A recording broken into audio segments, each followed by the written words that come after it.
Newton और Einstein की औलादों का कहना है कि Islam is the old model. जरूरत न्यू टेक्नोलॉजी की है, न्यू नजरिया की है, न्यू डिस्कवरी की है। साइंस ने मजहब को बीट किया। जिस जमाने में इस्लाम था टेक्नोलॉजी नहीं थी। टेक्नोलॉजी ने आके इस्लाम को बीट कर दिया। टेक्नोलॉजी ने आके इस्लाम को पीछा छोड़ दिया। अब इस्लाम की नहीं टेक्नोलॉजी की चलेगी, इस्लाम की नहीं अक्ल की चलेगी, इस्लाम की नहीं गूगल की चलेगी, इस्लाम की नहीं यूट्यूब की चलेगी, इस्लाम की नहीं इंटरनेट की चलेगी, इस्लाम की नहीं कैम्ब्रिज की चलेगी, इस्लाम की नहीं जदीद टेक्नोलॉजी की चलेगी। क्योंकि जिस जमाने में इस्लाम का जदीद टेक्नोलॉजी नहीं थी, माइंड जिसके पास जितना ज्यादा होगा पहले के नजरियात को बीट करेगा। इस्लाम नजरिया मुस्तफा का नाम। और 21वीं सदी ईस्वी में बड़े से बड़े माइंडेड पैदा हुए। इसलिए मुसलमानों इस्लाम को छोड़ो, अंधी तकलीफ से बाहर आओ। ये नजरिया है अक्ल की औलादों का, ये नजरिया है कैम्ब्रिज वालों का, ये नजरिया है एपीजे अब्दुल कलाम की औलादों का, ये नजरिया है कॉन्वेंट वालों का, ये नजरिया है सेंट पायस वालों का, ये नजरिया है लिटिल फ्लावर वालों का, ये नजरिया है क्रिश्चियन मिशनरी का। अगर ये नजरिया सामने आता है तो गुलाम जिलानी अजहरी उम्मत मुहम्मदिया की तरफ से एक सवाल करता है। मैं मानता हूं साइकिल के फाउंडर से ज्यादा माइंड था मोटरसाइकिल वाले के पास, उससे ज्यादा माइंड था फरारी वाले के पास, उससे ज्यादा माइंड था कतर एयरलाइंस के पास। लेकिन हमारा दावा यह है कि अल्लाह ने सबसे ज्यादा दिमाग किसी के अंदर दिया है, सबसे ज्यादा अक्ल किसी के अंदर दी है, सबसे ज्यादा सोचने की ताकत किसी के अंदर दी है, तो वो प्यारे मुस्तफा सल्लल्लाहु अलैहि वसल्लम है। यकीन न हो तो अल्लामा दहलान ज़ैनी की किताब पढ़े, उसके अंदर लिखा है इन्नल्लाह तआला लम यु'द जमीअन नास मिन बदाई दुनिया इला इंक़िज़ाइहा मिन अल-अक़्ल फी जंब अक़्लिही सल्लल्लाहु तआला अलैहि वसल्लम इल्ला कहब्बत रमल मिन बैन रिमाल दुनिया। दुनिया के तमाम ओगला को रेगिस्तान की एक रेत जो नाखून के अंदर 100 रेत आ जाते हैं, उसमें एक रेत जो है, एक रेत, उस एक रेत में दुनिया के तमाम ओखला है, फजला है, मुकबा है, दकातिरा है, ऑक्सफोर्ड वाला है, कैम्ब्रिज वाला है, न्यूटन है, सुकरात है, बकरात है, अरस्तु है, फिसागोरिस है, केपलर है, ज़रकाली है, स्टीफन कर्लियन है, डॉक्टर एल्स सिल्वर है। कयामत तक के तमाम साइंटिस्ट ही नहीं बल्कि आदम अलैहिस्सलाम भी, नूह अलैहिस्सलाम भी, मूसा अलैहिस्सलाम भी, ज़करिया अलैहिस्सलाम भी एक ज़र्रे रेत के बराबर दुनिया के तमाम वक़ला है। और मुस्तफा की अक्ल दुनिया के तमाम रेगिस्तानों की तरह है। नारे तकबीर, नारे रिसालत, मसलके आला हज़रत जिंदाबाद, सैयदना अबू बकर सिद्दीक जिंदाबाद। अगर आसान करके बताऊं, ज़रक़ानी का जमाना आया, सूरज के बारे में नजरिया पेश की, बल्कि जिस जमीन पर आप बैठे हुए हैं ना, ये जमीन काजू, किशमिश, पिस्ता, अखरोट, गन्ना, चना, बाजरा, मक्का सब देती। एक बहुत माइंडेड आदमी है ज़रतुश्त, पीर करम शाह अज़हरी ने शरह बस्त के साथ इसको लिखा है। उसका नजरिया है कि जमीन से अफजल कुछ है ही नहीं, लिहाजा हम जमीन की इबादत करें।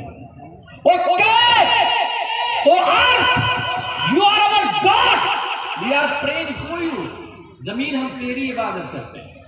लेकिन न्यू टेक्नोलॉजी है, इंसान की अक्ल अपडेट होती है और जमीन का 50 ग्राम का हिस्सा एक हाथ में ले और 25 ग्राम के पत्थर से मिट्टी को टकराए तो 50 ग्राम का जो ढेला है ना, वो टुकड़े टुकड़े होकर फट जाता, हवाओं में तब्दील हो जाता है। इंसान ने अक्ल को अपडेट किया और कहा ना, जमीन खुदा नहीं हो सकती, उससे ज्यादा ताकतवर तो पत्थर को देखा है। स्टोन, पहाड़, माउंट एवरेस्ट, गिरनार पहाड़ जूनागढ़ गुजरात में 3000 करोड़ देवी देवता। Oh, stone, you are our God, we are praying for you. पहाड़ों की पूजा शुरू कर दी। माउंट एवरेस्ट की ऊंचाई 8,848 मीटर है, इंसान पहाड़ों की पूजा शुरू कर दिया। धमतरी छत्तीसगढ़ के एरिया में 10 टन की चट्टान को लोहे की मशीन में डाल दिया जाता है और लोहे की मशीन उस चट्टान को पाउडर बना देती है और ट्रेन के डब्बे में डाल देती है। अकल अपडेट होती है और ये कहती है ना, स्टोन बड़ी ताकतवर नहीं है, स्टोन खुदा नहीं हो सकता, लोहा सबसे ज्यादा खुदा है। अय्युहल हदीर अन्नका माबूद नहनु नअबुदुक, लोहा तू ताकतवर है, हड्डी फसली सब तोड़ देता है, हम तेरी इबादत करते हैं। चट्टानों को पाउडर बना देता है, हम तेरी पूजा करते हैं। लेकिन लोहे को मियाफिलियर से ज्यादा टेम्परेचर पर डाल दे, आग की हरारत पर डाल दे, तो आग लोहे को सयाल मादा बनाकर बहने पे मजबूर कर देती है। लोगों ने लोहे को रिजेक्ट कर दिया और नार को सेलेक्ट किया, फायर को सेलेक्ट किया। Oh fire, you are our God, और फायर की पूजा शुरू होने लगी, आग की पूजा शुरू होने लगी, आग की इबादत शुरू होने लगी। तू ताकतवर है, नमरूदो, फिरौनो, कारूनो, हामान सबको जला डालता है, तेरे सामने कोई टिक नहीं सकता, लोहा को पिघला देता है, हम तेरी इबादत करते हैं। बरसों आग की इबादत होती रही। आग के शोले नारे नमरूद के जब आसमान से बातें कर रहे थे, बारिश के चंद कतरात ने बरस कर उसे काफूर में बदल दिया। लोगों ने कहा नहीं, नार थोड़ी खुदा है, आग थोड़ी ताकतवर है, ताकतवर तो वाटर है, ताकतवर तो पानी है। लोगों ने गंगा यमुना की पूजा शुरू कर दी, लोगों ने समंदर की पूजा शुरू कर दी, लोगों ने दजला और नील की पूजा शुरू कर दी। मुझे अच्छे से वो हिस्ट्री याद है कि जमाने में दरियाए नील की पूजा हो रही थी और जिंदा खूबसूरत लड़की की भेंट चढ़ाई जा रही थी, कुर्बानी दी जा रही थी। हजरत उमर फारूक आजम ने खत लिखा था, खत को पढ़ने के बाद दरियाए नील दोबारा भेंट लेने से इनकार कर दिया और आज तक कभी सूखा नहीं है। हासिल ये कि इंसानों ने वाटर की पूजा शुरू कर दी, समंदर की पूजा शुरू कर दी, गंगा यमुना की पूजा आज भी हो रही है। लेकिन सूरज की शुआएं मई जून दिन के 12 बजे सतहे आबे बहर पर अपनी हुकूमत का सिक्का चलाती है और सूरज जब अपनी शुआ को भेजता है, समंदर की छाती पर बैठाता है, तो समंदर का पानी भाप बन के ऊपर उड़ना शुरू कर देता है। लोगों ने वाटर को रिजेक्ट कर दिया और सूरज को सेलेक्ट कर लिया है। सूरज तू सबसे बड़ा खुदा है, तू सबसे ज्यादा है, तेरी हजामत सबसे ज्यादा है, तेरा जिस्म सबसे ज्यादा है, तू सबसे बड़ा है, हम तेरी इबादत करते हैं। लोगों ने सूरज की पूजा शुरू कर दी और साइंटिस्ट ने यह लिखा है सूरज के बारे में, 3,33,000 गुना ज्यादा वजन है सूरज का जमीन से। जमीन वही नहीं है जो वाका में है, बल्कि ईस्ट से वेस्ट तक, साउथ से नॉर्थ तक पूरी दुनिया में 2 किस्म की जमीन है। एक को क़ार्रात कहते हैं, दूसरे को मुहीतात कहते हैं। क़ार्रात को बर्रे आज़म कहा जाता है और मुहीतात को बहरे आज़म कहा जाता है। ये 7 बर्रे आज़म और 7 समंदर मिलकर भी सूरज की हजम के बराबर नहीं है। साइंटिस्ट ने यह लिखा है 3,33,000 गुना ज्यादा वजन है सूरज का धरती की बनिस्बत। सिर्फ यही नहीं बल्कि साइंटिस्ट ने यह भी लिखा है 13 लाख जमीन सूरज के अंदर फिट हो सकती है। 13 लाख जमीन सूरज के अंदर। अब सोचे सूरज कितना बड़ा है, जब सबसे बड़ा सूरज है। और यही आइंस्टाइन का भी मानना है, न्यूटन का भी मानना है, केपलर का भी मानना है, जरदारी का भी मानना है, स्टीफन कर्लियोन का भी मानना है, सुकरातो डोकरात का भी मानना है, अरस्तु और फिसागोरिस का मानना है कि दिखने वाली दुनिया में सबसे बड़ा सूरज है, इससे बड़ा कोई नहीं है। सेंटर ऑफ द वर्ल्ड सूरज है। जब सबसे बड़ा सूरज है, इसीलिए लोगों ने सूरज की पूजा की और सूरज की रफ्तार को अपोलो कहा जाता है। अपोलो खुदा का नाम है, खुदा की इबादत की जाती है। उस खुदा के पुजारी भी बर्फोश पहाड़ के अंदर आज भी जिंदा रहते हैं। अपोलो जो टायर कंपनी है, जो हॉस्पिटल का नाम है, दरअसल ये माबूद बातिल का नाम है। अपोलो खुदा सूरज की रफ्तार को कहा जाता है। हासिल ये सूरज सबसे बड़ा है, इबादत सूरज की होनी चाहिए। जब ये माहौल चल रहा था, रब्बे कदीर ने 571 ईस्वी में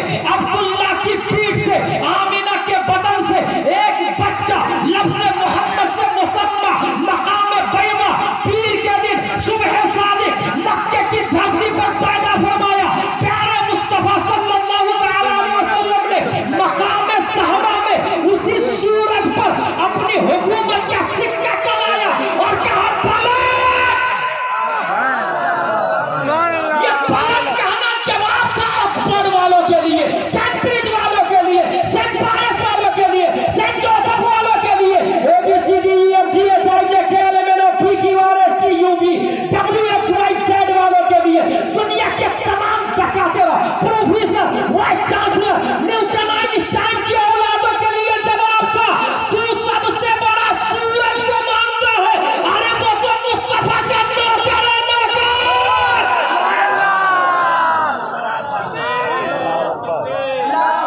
नारे तकबीर, नारे रिसालत, रहमते इस्लाम, मसलके आला हजरत। सुभान अल्लाह, सुभान अल्लाह। सूरज जब सबसे बड़ा है और वो मुस्तफा का नौकर है, तो मुस्तफा कितने बड़े हैं?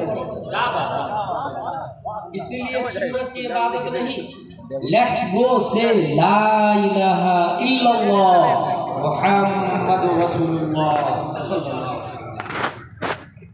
अकॉर्डिंग टू माइंड, अक्ल के एतबार से जब नबी से ज्यादा जीनियस कोई नहीं आ सकता है, फिर कयामत तक इस्लाम को कोई ओवरटेक नहीं कर सकता। सुभान अल्लाह, सुभान अल्लाह। 10th graduation, BUMS, MBBS, MD, IAS, IPS, 95% बच्चे हमारे इंग्लिश मीडियम में पढ़ते हैं और हम बहुत खुश हैं कि हमारा ट्रेन करते तब रे जदीद टेक्नोलॉजी को पढ़ रहा है। ऑक्सफोर्ड और कैम्ब्रिज वाले पढ़ने के बाद एक नजरिया दिया, और वो नजरिया है डॉक्टर एल्स सिल्वर का। नजरिया क्या है? Human did not come from Earth. इंसान यहां का रहने वाला नहीं, they are come from other planet. इंसान दूसरे गोले से आया, इंसान यहाँ का थोड़ी। हम लोग बांका में रहते हैं मगर यहाँ के रहने वाले नहीं, हम दूसरी जगह से आए। ये कौन बोल रहा? न्यू टेक्नोलॉजी बोल रही, अक्ल बोल रही है, डिस्कवरी बोल रही है, ABCD बोल रही है, नर्सरी बोल रही है, LKG, UKG, 5th 10th graduation, Christian missionary बोल रही है। इंसान यहाँ का नहीं, और तकरीबन 52 दलीलें दी, 52 दलीलें दी कि इंसान यहाँ का नहीं।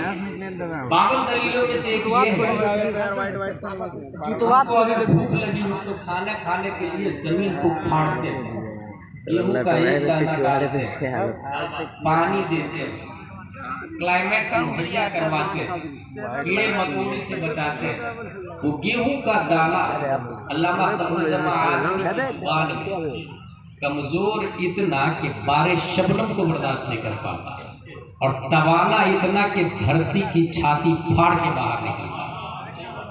20 साल पहले अल्लामा आजमी का जुमला है, गेहूं का एक पौधा, नन्हा सा पौधा, बारिश शबनम से उसकी शाखें झुक जाया करती, मगर ताकत तो देखे, जमीन को फाड़ के बाहर वो दाना निकल पड़ता। बड़ा हुआ, पका, काटे, किसाए, माँ और बहने आटे में पानी डाली, गोला बनाई, रोटी बेली, फिर तवे पे डाली, अब एक रोटी बन गई। सेम प्रोसेसिंग सब्जी की, तब जाके इंसान एक लुकमा खाता है। पेट भरने के लिए इतनी मेहनत, जबकि गाय भैंस को तो मेहनत करनी नहीं पड़ती, कुत्ते बिल्ली को मेहनत नहीं करनी पड़ती, चूहा छचुंदर मच्छर खटमल को मेहनत करनी नहीं पड़ती। ये लोग यही के इंसान वहां से आया है जहां मेहनत नहीं करनी पड़ती, रेडीमेड खाना मिलता है, तैयार खाना मिलता है। कहां से आया ये नहीं पता, लेकिन ये पता है कि इंसान यहाँ का नहीं। हमको दिन में गर्मी लगती है, AC की रिक्वायर्ड होती है, कूलर की रिक्वायर्ड होती है, फैन की रिक्वायर्ड होती है, साया की रिक्वायर्ड होती है। इसका मतलब इंसान वहां से आया है जहां सूरज का रेडिएशन है। ठंडी लगती है, इंसान रजाई की रिक्वायर्ड करता है, हीटर की रिक्वायर्ड करता है, गद्दे की रिक्वायर्ड करता है, ब्लैंकेट और कंबल की रिक्वायर्ड करता है। इंसान वहां से आया है जहां ये सब की जरूरत नहीं पड़ती, क्योंकि क्लाइमेट बॉडी के टेम्परेचर के हिसाब से होता है।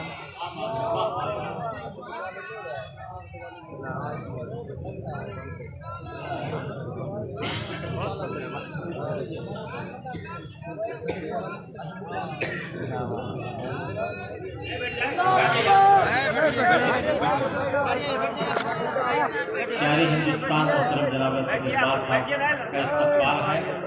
मेंबर ठीक है, आइए अख्तर साहब, बैठ जाइए, आप लोग तशरीफ रखो, बैठ जाइए। अच्छा, बहुत अच्छी गुफ्तगू हो रही है। कभी कभी तकरीर मुकबिल करता है, रोजाना तकरीर नहीं होती है, बोलता रोजाना है, मगर तकरीर कभी कभी होती है। इसलिए सुन लीजिए, बड़ा अच्छा मौजू इन्होंने उठाया है। जी बिस्मिल्लाह। बॉडी का टेम्परेचर इसका रिक्वायर्ड, यही इस बात पर गम्माज है कि इंसान यहाँ का नहीं है। पावन दलील, मई जून में आप गर्मी में चले तबीयत खराब हो जाएगी, ठंडी में पानी में खड़े रहे चंद घंटे तबीयत खराब हो जाएगी। इंसान यहाँ का नहीं है। कहाँ का इंसान है? ऑक्सफोर्ड वाला बताएगा कहाँ का है, आई डोंट नो। सेंट पायस वाला तू बताएगा कहाँ का, I don't know. Nursery LKG UKG CBSE वाला बताएगा इंसान का, आई डोंट नो। हम चलते हैं दारुल उलूम फैजान अबू बकर सिद्दीक की तरफ, हम चलते हैं अलिफ बा ता सा जीम हा खा दाल दाल रा जा सीन शीन सा वा qa वा ऐन गैन फा क़ाफ काफ लाम मीम नून वाव हा लम अलिफ हमजा या की तरफ। हम चलते हैं यस्सरनल कुरान वाले की तरफ, हम चलते हैं कुरान मुक़द्दस वाले की तरफ। है कुरान तू बता इस्लाम इंसान कहाँ से आया है? तो कुरान आज नहीं, जब कैम्ब्रिज का नामो निशान नहीं था, ऑक्सफोर्ड वजूद में नहीं आया था, दुनिया के अंदर न्यूटन की औलाद भी नहीं थी, ना न्यूटन पैदा हुआ था, ना आइंस्टाइन पैदा हुआ था। 1400 साल से भी पहले कुरान मुक़द्दस लौहे महफूज पर मौजूद है। प्यारे मुस्तफा पर नाज़िल हुआ कुरान, उसकी आयत है या आदम उस्कुन अंता व ज़ौजुकल जन्नह व कुला मिनहा रगदन हैथु शि'तुमा व ला तक़रबा हादिहि शजरा फतकूना मिनज़ ज़ालिमीन। जिसके बारे में डिस्कवरी की डॉक्टर एल्स सिल्वर नोबेल प्राइज मालिक हो गया, दुनिया में जदीद साइंसदानों में उसका शुमार हो गया कि इंसान इस प्लेनेट का नहीं दूसरे गोले से आया है। जिस गोले से आया है ये ना न्यूटन की औलाद बता सकी, ना आइंस्टाइन की औलाद बता सकी, ना ऑक्सफोर्ड कैम्ब्रिज वाले बता सके, ना एबीसीडी वाले बता सके, ना एपीजे अब्दुल कलाम वाले बता सके, बल्कि अलिफ बा ता सा वालों ने 1400 साल पहले बता दिया। इंसान जिस गोले से आया है उस गोले का नाम जन्नतुल फिरदौस। सुभान अल्लाह, सुभान अल्लाह, तकबीर, तकबीर, या रसूलुल्लाह, जिंदाबाद। बहुत अच्छी, वाह वाह वाह, सुभान अल्लाह। साबित क्या हुआ? There is no person can overtake Islam. Islam को कोई ओवरटेक नहीं कर सकता। ठीक है, और एग्जांपल दूं मैं। 1856 ईस्वी एक साइंटिस्ट पैदा होता है वियना में, उसका नाम है सिगमंड फ्राइड। 25 साल पढ़ाई किया उसने। It is big city in Europe, Australia, यहां भी आना है।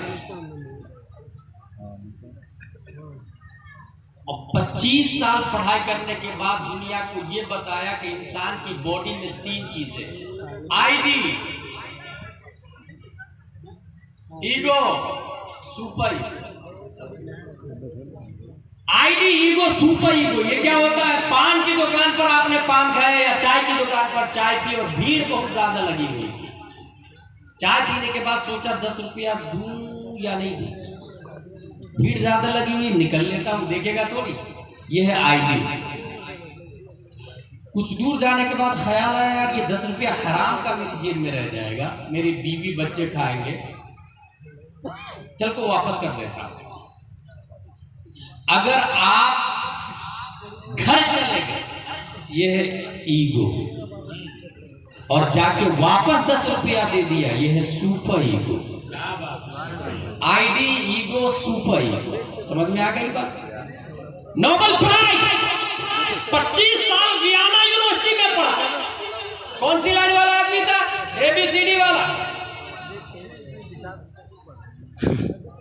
बीयूएमएस एमबीबीएस एमडी वाला, आईएएस आईपीएस एसपी कलेक्टर बनने वाली लाइन का आदमी सिगमंड फ्रायड कब पैदा हुआ है? 1856 ईस्वी। ठीक इसी साल अल्लाह ने हिंदुस्तान में एक साइंटिस्ट को पैदा किया, और वो हिंदुस्तान का साइंटिस्ट एबीसीडी में नहीं गया, अलिफ बातासा वाला घर में पैदा हुआ। और कमाल की बात यह है कि दारुल उलूम में भी नहीं गया, बल्कि हैरत की बात यह है कि 2.5 साल की उम्र है, सामने से तवाइफ गुजर रही है। 2.5 साल के बच्चे ने दामन को उठाया और आंखों को छुपा लिया। तवाइफ ने कहा, मारे बच्चे, जिसे छुपाना चाहिए था उसे बोल दिया, और जिसे खुला रखना था उसे छुपा लिया। अब 2.5 साल का बच्चा बोलता है, खातून पहले नजर बहकती है, तब दिल बहकता है, तब नफ्स खता करता है। नजर, दिल, नफ्स, ये 3 किस्में कर दिया 2.5 साल के बच्चे ने। वो 25 साल पढ़ा वियना यूनिवर्सिटी में, Sigmund Freud, A B C D E F G H, nursery LKG UKG, पहली दूसरी तीसरी और 10वीं 12वीं, उसके बाद पीएचडी किया, और 25 साल के बाद ये छोड़ दिया। इंसान के बदन में 3 चीजें हैं, आईडी ईगो सुपर ईगो। इसी 3 चीज को अलिफ बातासा वाले ने 2.5 साल की उम्र में बता दिया। इंसान के बदन में 3 चीजें हैं, नजर, दिल, सतर। ये 2.5 साल का बच्चा कोई और नहीं, 10 शव्वाल 1272 हिजरी 14 जून 1856 ईस्वी में पैदा होने वाला नकी अली खां का बेटा इमाम अहमद रजा खान।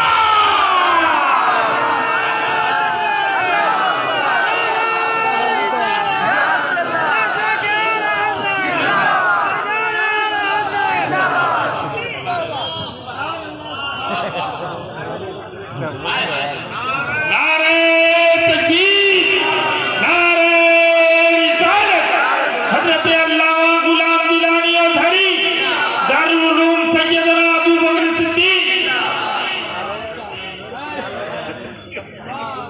तबीयत खराब हुई,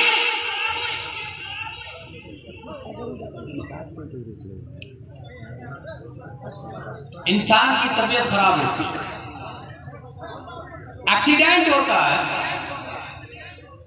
अगर चमड़ी कट जाए तो डॉक्टर के पास जाए।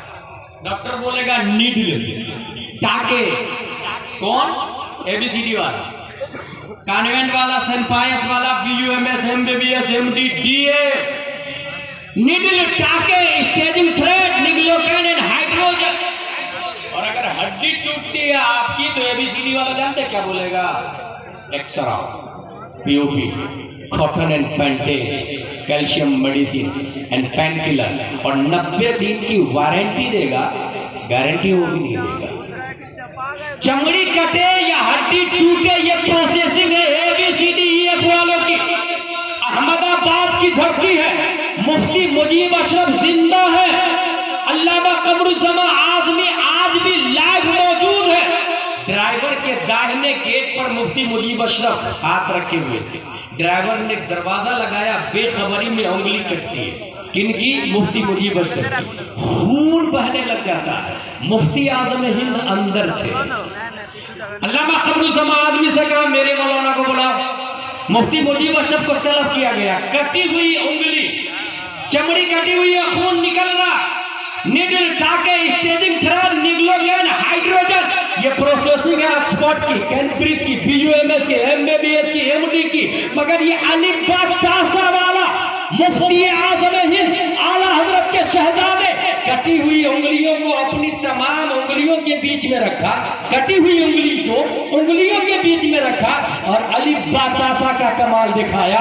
कुरान मुक़द्दस जो दारुल उलूम फैज़ान अबू बकर सिद्दीक में 19 तलबा के सीने में उतार दिया गया है, उस कुरान की एक आयत है, अब अबरमू अमरन फइन्ना मुबरमून, अब अबरमू अमरन फइन्ना मुबरमून। पढ़ते गए, कम करते गए। इस आयत का मतलब क्या है? जख्मों को तुम भरते हो या मैं भरता हूँ? जख्मों को तुम भरते हो या मैं भरता हूँ? हम अबरमु अमरन फैना मुबरे बोल, हम अबरमु अमरन फैना मुबरे बोल, हम अबरमु अमरन फैना मुबरे बोल। अल्लामा कमरू ज़मा आज़मी शाहिद है और वो कटी हुई उंगली खुद मैंने अपने सर की आंखों से मुफ्ती मुजीब अशरफ के हाथों में देखा और मैंने उसका बोसा भी लिया। मैंने खुद पूछा भी, हजरत आपके साथ जो ये वाकया हुआ था हकीकत क्या है? कहा बिल्कुल हकीकत है। पता ये चला जो चमड़ी कट जाती है, निगल टाके स्टेजिंग ट्रेड, निगलोकाइन हाइड्रोजन, ये ABCD ये बोलता है। दारुल उलूम फैजान अबू बकर सिद्दीक का पढ़ने वाला कुरान की ये आयत पढ़ता है और दम करना शुरू करता है। तमाम मेडिसिन एक तरफ है, कुरान मुकद्दस की आयत सब पे बाई है।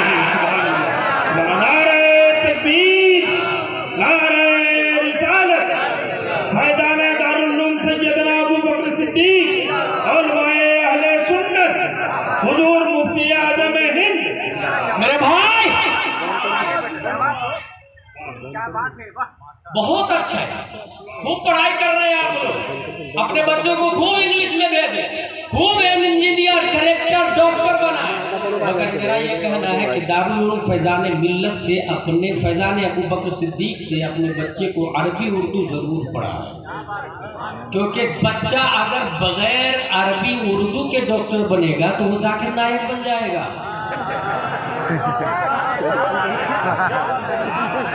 और अरबी उर्दू अगर दारुल उलूम फैजान अबू बकर से पढ़ के बनेगा तो डॉक्टर अमीन मियां बनेगा, डॉक्टर अशरफ मियां बनेगा, डॉक्टर सज्जाद आलम मिसबाही बनेगा। डॉक्टर बनाए मगर अरबी उर्दू लाजिम। और मैं ये सिर्फ एग्जाम्पल के लिए पावर बता रहा हूं आपको, पावर, अलिफ बा ता सा का पावर। एक माँ जुड़वा बच्चा जनती है, सर दो, हाथ चार, पांव चार, कमर दोनों की जुड़ी हुई है, एक जिंदा है दूसरा मुर्दा है।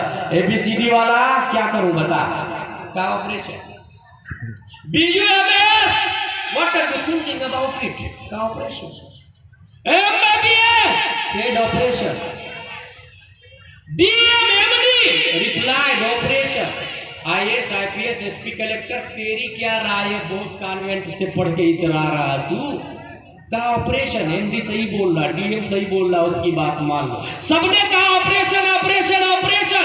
वहीं पर फैजान अबू बकर सिद्दीक की दरसगाह से तरबियत याफ्ता एक इमाम है। गांव वालों ने उस इमाम साहब से जाके पूछा, इमाम साहब फला के यहाँ जुड़वा बच्चा पैदा हुआ, एक जिंदा है दूसरा मुर्दा है, डॉक्टर लोग ऑपरेशन बोल रहे हैं, आपकी क्या राय है? कहा हराम हराम हराम। साई कंफ्यूज, हजरत ये क्या कह रहे हैं आप? You have any painkiller, you have any medicine, you have any idea, you have any solution, you have any doc, you have any degree of medical department? आप कह रहे हैं हराम हराम हराम, कैसे? क्या यार आई सेड हराम हराम हराम। और वो गांव वाले इतने अच्छे थे जो इमाम साहब की बात मानते थे। इमाम साहब ने कहा 2 गड्ढे खोदो, एक में मुर्दा को रखो, दूसरे में जिंदा को रखो। गांव वालों ने इमाम की बात मान ली, क्योंकि गांव वाले इमाम के पीछे सिर्फ फज्र में नहीं रहते थे, बल्कि फज्र से लेकर जोहर तक इक्तदीतो बिहादल इमाम की सिफत में रहते थे। जोहर से लेकर असर तक इक्तदीतो बिहादल इमाम, असर से लेकर मगरिब, मगरिब से इशा, रात में सोते भी थे तो इमाम के बताए हुए तरीके पर सोते थे। वो कौम कूफी कौम नहीं थी, वो कौम आज की तरह सिर्फ फज्र में इमाम उसके अलावा गुलाम ये नजरिया नहीं था। वो कौम अपने इमाम को इमाम जानती थी, पेशवा जानती थी, रहनुमा जानती थी और उनके इशारे पर अपने सर को हथेली के लिए कुर्बान करने को तैयार होती थी। इमाम साहब ने मसला बता दिया, 2 कब्र खोदो, एक में मुर्दा दूसरे में जिंदा।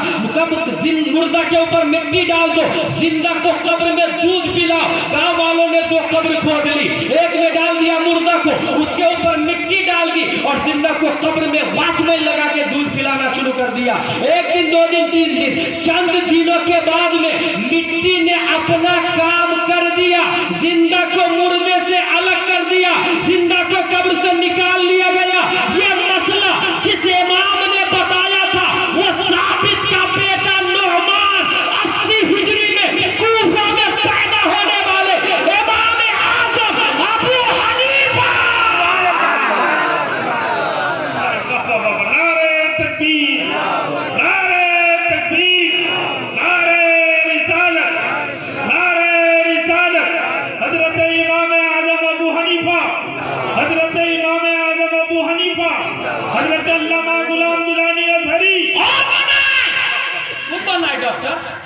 खूब बना इंजीनियर, खूब 12वीं 10वीं करवाए। मैंने बहुत सारे लोगों से कहा हाँ भेज दूंगा ना, 10वीं मेरा बेटा पास कर लेना, भेज दूंगा, मैं मदरसे में भेज दूंगा, दीनी तालीम दूंगा। मेरे भाई स्वीडन में कुरान चलाया जा रहा और दारुल उलूम फैजान अबू बकर वाला कुरान को 19 हाफिजों के सीने में उतारा। वो जला रहा है बर्बाद करने के लिए और ये उतार रहा है बचाने के लिए, वो तबाह बर्बाद करने के लिए और ये तहफ़्फ़ुज़ व बक़ा के लिए। और कुछ लोग 1 साल, कुछ 2 साल, कुछ 3 साल। मैं एक ऐसे आदमी को जानता हूं जो सिर्फ 3 महीने में पूरे कुरान का हिफ्ज़ कर लिया। जानते हैं उसका नाम क्या है? शेख अब्दुल हक मुहद्दिस देहलवी। 3 महीने। एक और आदमी का नाम जानता हूं मैं जो सिर्फ 3 महीने में पूरे कुरान को हिफ्ज़ कर लिया, इमाम शाफ़िई रज़ियल्लाहु ताला। एक और आदमी को जानता हूं मैं जो सिर्फ 3 महीने में पूरे कुरान को हिफ्ज़ कर लिए, और वो भी घूम घूम के एंजॉय करके, आज़ादी की जिंदगी में नहीं बल्कि जेल के अंदर 3 महीने में हाफिज़ कुरान बना। जेल के अंदर दुनिया उसको मुजद्दिद अल-फ़सानी के नाम से सुभान अल्लाह। जेल के अंदर एक दुनिया, हिंदुस्तान में मशहूर बहुत बड़ी किताब लिखी गई है जेल के अंदर। उस किताब का नाम है मोमिन की नमाज। ये किताब जेल के अल्लामा अब्दुल सत्तार हमदानी ने लिखी है। दुनिया के अंदर एक और अरबी में एक किताब फेमस है अल मबसूत, जो 20 जिल्दों में फिक़ही इंसाइक्लोपीडिया ऑफ फिक़ह हनफी, ये भी जेल के अंदर लिखी गई है। 12 साल में जेल में इस किताब से इमला कराई गई, और इस किताब को जिसने लिखवाया वो शम्सुल अइम्मा सरखसी है। 12 साल कुएं के अंदर, जेल के अंदर से किताब लिखी। मैं एक ऐसे आदमी को जानता हूं जो सिर्फ 7 दिन में हाफिज़ कुरान बन गया। 7 दिन में शुअरा की दुनिया में अपने अशआर से रद्द सुल्ह कुल्लियत करने वाले को हिंदुस्तान और गैर हिंदुस्तान में असद इकबाल के नाम से याद करते हैं। अशआर के जरिए रद्द सुल्ह कुल्लियत करने वाला 7 दिन में हाफिज़ कुरान बनने वाला। वो गए इमाम साहब के पास, इमाम साहब मैं अल्लामा बनना चाहता। कहा जा कुरान याद करके आओ पहले। वो गए और 7 दिन के बाद फिर आ गए। बोले हजरत मैं अल्लामा बनना चाहता हूँ। मैंने कहा ना कुरान याद करके आओ। अच्छा, उस जमाने में जो अल्लामा होता था वो हाफिज़ कुरान भी होता था। ये कम नसीबी हमारे हिंदुस्तान की कि हिफ्ज़ की लाइन ही अलग कर दी गई है, वरना हकीकत में कुरान का वजूद दलाइल के लिए हुआ है, तरावी के लिए नहीं हुआ है। इसीलिए आज भी जामे अजहर मिस्र में हिफ्ज़ का कोर्स नहीं होता है, बल्कि वहां जो माहद है उसमें 2 पारे ऊला में, 2 पारे फिर सानिया में, फिर सालिसा में, इस तरह आलिम की दस्तारबंदी होती है तो साथ में हाफिज़ कुरान भी हो जाता है। जिस तरह 9 और सर्फ का सब्जेक्ट है, इसी हिफ्ज़ का सब्जेक्ट है। उसका ये कहना है कि ये अलग से कोर्स थोड़ी है। हाफिज़ तो जाहिर होता है ना, कुल्लू हाफिज़िन जाहिर, इसका कोर्स तो अलग से नहीं होता। मगर ये कम नसीबी है कि हमारे यहाँ लोगों ने हिफ्ज़ का कोर्स अलग किया। उसकी वजह यह है कि लोगों ने आलिम के लिए टाइम देना कम शुरू कर दिया कि नहीं, आलिम 9 साल का कोर्स हम नहीं करेंगे। तो उलमा ने दीन की हिफाजत की खातिर कम से कम सोचा कुरान की हिफाजत तो होगी, क्योंकि परवीन तो गरिया फिर आएगा, फिर कुरान को डैमेज करेगा। वसीम राजवी फिर आएगा, फिर कुरान को डैमेज करेगा। तो उलमा ने ये सिस्टम राइज किया और वो चल रहा है। वरना हकीकत में कुरान का वजूद दलाइल के लिए हुआ है। मुझे अच्छे से याद है, मिस्र के एयरपोर्ट पे जब मैं उतरा था तो वहाँ टैक्सी ड्राइवर को कहा कि हमें जामे अजहर जाना है, और वो टैक्सी ड्राइवर सिगरेट पी रहा था और रमजान का टाइम है। मैंने कहा तलस्त बिस्वाई, तूने रोजा नहीं रखा, अब अन्नका मरीज़ या बीमार हो तो जानते हो टैक्सी ड्राइवर क्या बोलता है? ला ला ला ला हीनल वक्त व अना आलम व इन कुंतुम मरीज़न औ अला सफरिन फइद्दतुम मिन अय्यामिन उखर। ये टैक्सी ड्राइवर को सुना था, मैं समझ गया जामे अजहरी पहुंच चुका हूं। टैक्सी ड्राइवर कुरान की दलील देता है कि अगर बीमार हो जाओ तो बाद में उसकी कज़ा करो। मैं आपसे पूछूं रोजा की दलील क्या है तो आपको नहीं पता होगा, और वहां बीमारी में रोजा का क्या हुक्म है, कुरान की आयत से उनको दलील याद है। यही फर्क है हमारे हिंदुस्तान में अरब कंट्री। 7 दिन में हाफिज बन के आने वाला। तुमने याद कर लिया पूरे कुरान को? बोले हाँ हजरत याद कर लिया पूरे कुरान को। का अलिफ लाम मीम से वन्नास तक याद कर लिया? इमाम साहब ने आलिम का को शुरू करवाया, वो 7 दिन में हाफिज कुरान बनने वाला हजरत इमाम मोहम्मद रदी अल्लाह तआला है, और वो इमाम साहब इमाम आजम अबू हनीफा रदी अल्लाह तआला। 7 दिन। एक ऐसे आदमी को जानता हूं मैं जो सिर्फ 7 घंटे में हाफिज कुरान बने। 7 घंटे में हाफिज कुरान बने। उनको किसी ने कह दिया हाफिज साहब, हाफिज साहब, उन्होंने सोचा यार मैं तो हाफिज हूं नहीं, but he said God, he called Hafiz साहब। अब मैं क्या करूं, उसको बोलूं भाई भाई भाई हाफिज मत बोलना मुझको, या फिर उसकी बात सच कर दिखाऊं। 2 ऑप्शन थे उसके पास, या तो उसको रोक दूं या उसकी बात सच कर दूं। उसने सोचा रोकू नहीं, उसकी बात सच कर देता। और पहला पारा खोला, एक बार पढ़ा और याद आ गया। दूसरा पारा खोला और एक बार पढ़ा और याद आ गया। और सिर्फ थोड़ा बहुत अटक के याद नहीं हुआ, बल्कि जाके एक बार पढ़ने के बाद तरावी भी पढ़ाना शुरू कर दिया। तीसरे दिन तिलकर रुसुल या लन तनालू या एक बार पढ़ा, वल मुहसनात या ला युहिब्बु या व इदा समिअू वलौ अन्ना क़ाला मला व अलमू यअतदिरु व मा मिन दाब्बा व मा उबर्रियु रुबमा सुब्हानल्लज़ी क़ाला अलम इक़तरबा क़द अफ़लहा। एक बार वो पारा पढ़ते गए और याद होता चला गया। उनके पढ़ने के टाइम को जोड़ा गया तो सिर्फ 7 घंटे में हाफिज कुरान बनने वाला ये कोई और नहीं, ताजुल शरिया का नाना दादा 10 शव्वाल 1272 हिजरी 14 जून 1856 ईस्वी में नकी अली खां की पीठ से पैदा होने वाला, सुन्नियों की शान, इस्लाम की जान, अबू बकर सिद्दीक का फैजान, हजरत इमाम अहमद रजा खान।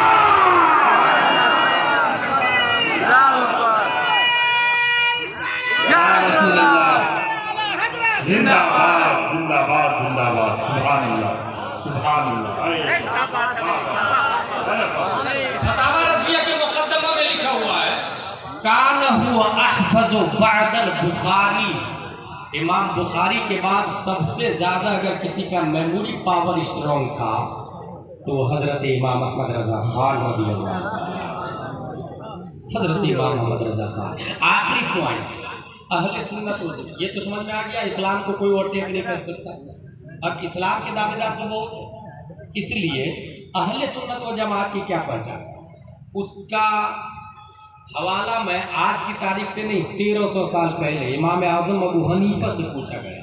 अहले सुन्नत वल जमात की क्या पहचान है, तो वो फरमाते हैं तफदीलुश शेखैन, हुब्बुल खतनैन, मसहुल खुफ़ैन। अहले सुन्नत व जमात की 3 पहचान है।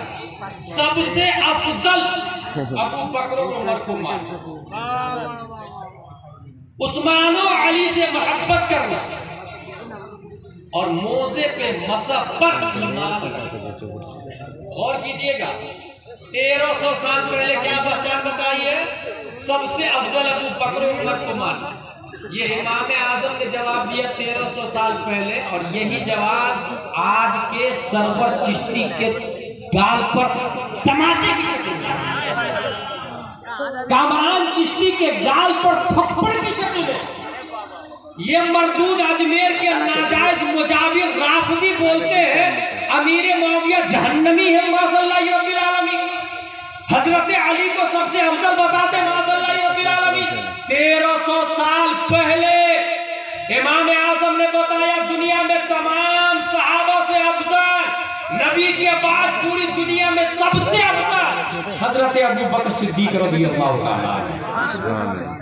और हो सकता है आपसे कोई राफजी ये बोले नहीं, खैबर के किले के दरवाजे को किसने उखाड़ के फेंका, हजरत अली ने, तो सबसे ज्यादा ताकतवर वो हुए।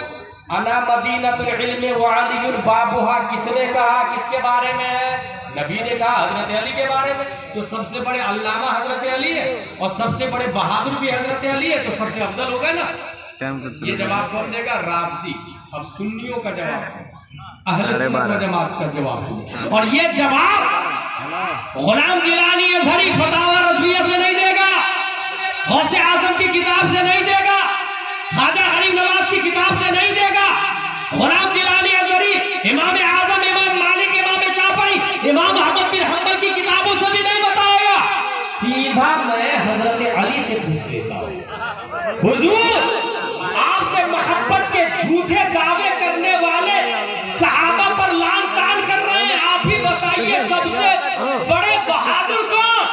सबसे बड़े अल्लामा कौन? हजरत अली जवाब देते हैं, हुआ आलमुना व अशजाउना, हम में सबसे बड़े बहादुर भी अबू बकर सिद्दीक है और सबसे बड़े अल्लामा भी अबू बकर सिद्दीक है। बहुत भारी दलील देने जा रहा हूं मैं। सबसे बड़े बहादुर कौन है? हजरत अबू बकर सिद्दीक। ये कौन बोले?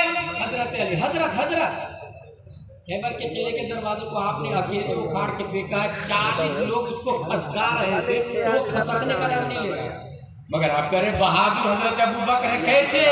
हजरत अली जवाब देते हैं, सुनो, जंगे बद्र का मामला है, हर सहाबी के मध्य मुकाबिल कोई ना कोई काफिर है।